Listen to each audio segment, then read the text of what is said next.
Sik Gus, aja lunga dhisik. Iki wong semuanya sudah tahu sampean alim, menerangkannya enak, fikhan, wa usulian, wa tafsiran. Cuma mereka yang tanya itu, biyen belajar piye kok iso alim kaya ngono, ya kan? Nah, terangkan Gus, terangkan. Mati.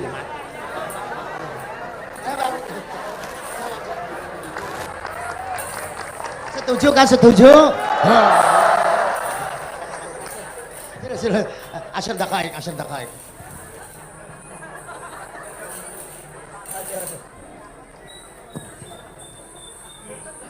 Andaikan pertanyaan itu ke Mbah Mun, mungkin jawabnya gurune sopo.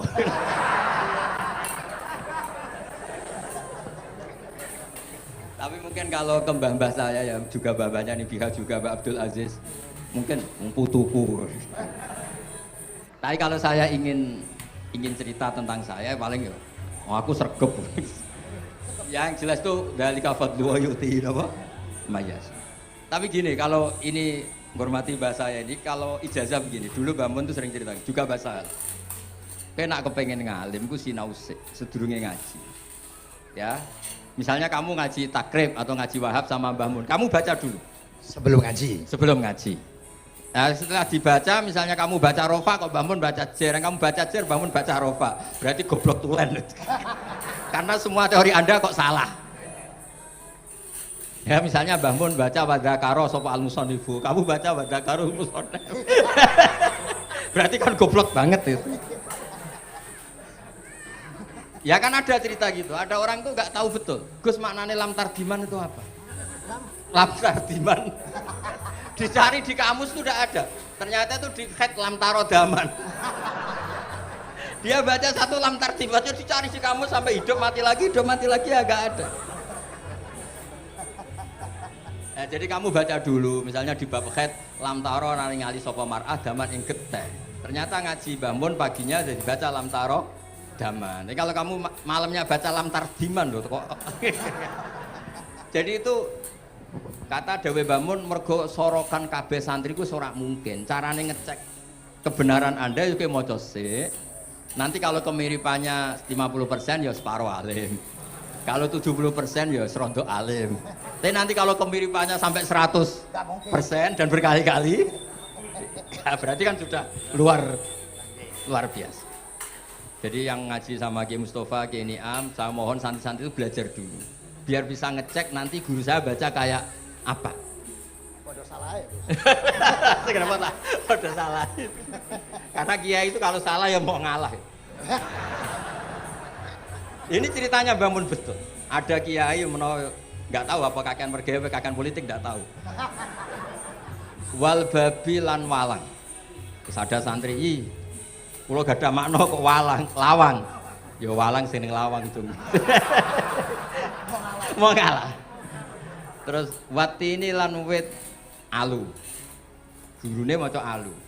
Kalau gak ada makna kok elo. Lah ya wit telu kena gua asu. Tapi saya menangi kiai itu kalah sama santri itu. Saroko nyolong sapa wong albedo tangi anduk. Terus gurunya kaget. Cung kok anduk, Cung. Bareng didelok endok.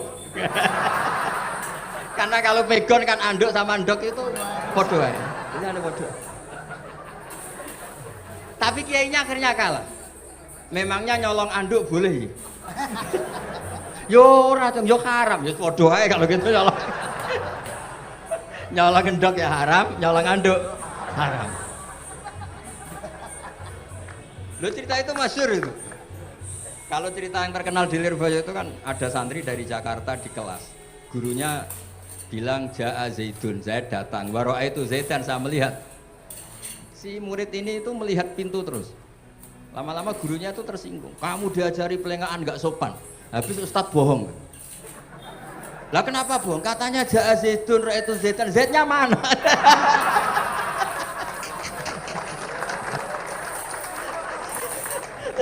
Dia nggak ngerti.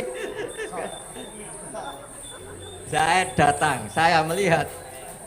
Mana orangnya kok dibahas-bahas terus itu. Ya, jadi yang serius tadi kalau sampean ingin nguji kualitas Anda, Makanya saya dulu itu pede baca kitab di depan Mbah Mun karena ya ngecek. Dan dulu itu Gus Zofur, Gus Kamil sebelum ngaji ya itu mesti sinau sama saya.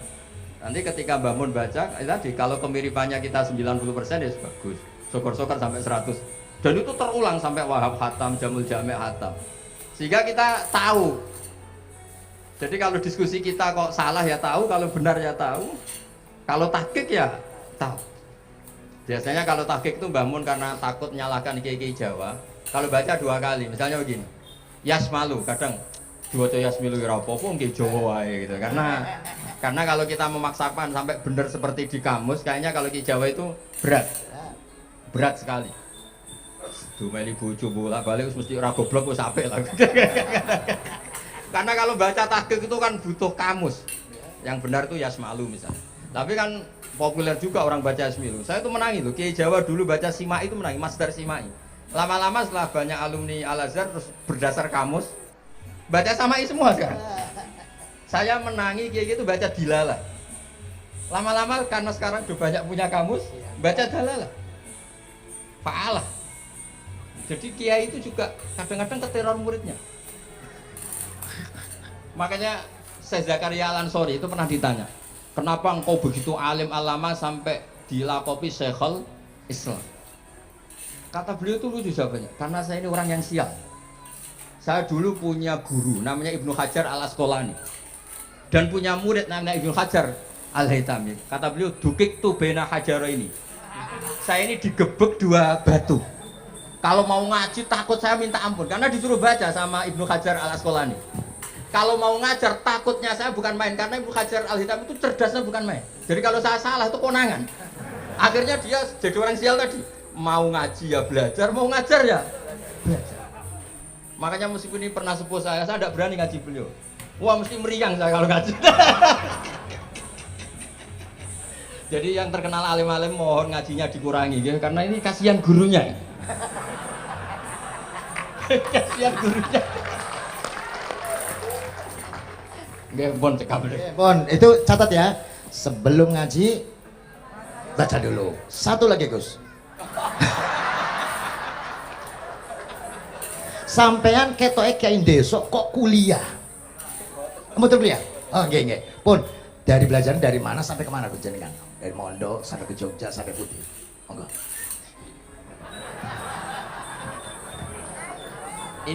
Ini karena sesuai kontrak, nggak boleh nyulaini janji. Sekali aja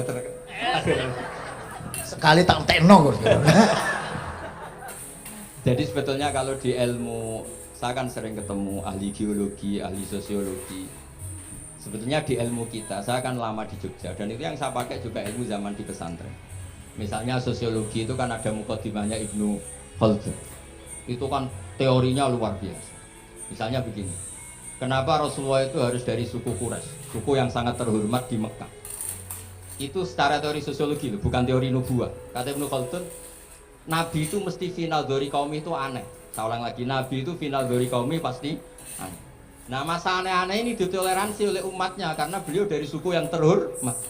Coba kalau dia dari suku, beliau dari suku yang hina, pasti pas aneh-aneh langsung diadili.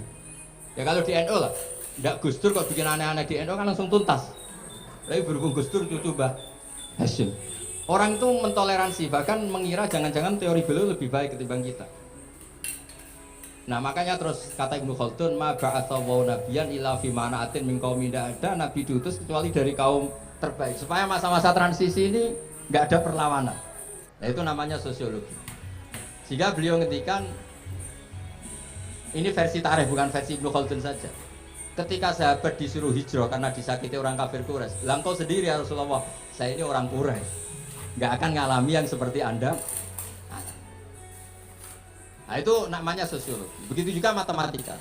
Saya sering ketemu pakar matematika dari UI, dari UGM. Misalnya bilang zakat kan 2,5% misalnya zakat tidak. Saya bilang kalau ngitung itu porogapit, padahal kita zaman sekolah porogapit itu pantangan. Tapi saya bilang saya punya matematika lebih cepat. Apa itu Pak Bah? Kalau manggil saya Pak. Kalau di kitab disebut rubu'ul usur apa? Jadi bertahap. Misalnya 1 juta, usurnya akan 100.000. Setelah 100.000 rubuknya 25.000. Itu kita tidak usah pakai catatan bisa. Nah itu matematika Arab. Makanya orang Arab tuh nggak bisa nulis, tapi matematikanya cepat karena bertahap. Misalnya 1 miliar ya cari aja usurnya 100 juta. Berarti rubuhnya 25 juta. Berarti 2/5 nya 1 miliar itu 25 juta. Tapi kalau orang Arab bilang itu rubul usur. Diusurkan dulu baru dirubuh. Misalnya 6. 2/3 6 berapa? Orang Arab bilang sulusan. 6 sulusnya 2. Sulus 2 kali berarti 4. Sama misalnya zakat zuruh. Zakat zuruh itu kan al-usur sama nisful usur. Berarti misalnya kalau tidak disirami, ya, tidak biaya, zakatnya itu 10%, berarti per 100, 10. Nah sekarang kalau 10 ini kan berarti 1/10. Nah nanti kalau disirami pakai biaya, namanya nisul usur, berarti 5. Jadi orang Arab tuh gak mau langsung bilang 5, karena kalau 100 dibagi 5 itu jadi 5 itu mikirnya panjang. Jadi diusurkan dulu, terus nanti dibilangkan nisful usur. Nah, jadi ilmu khazanah kita itu sudah luar biasa.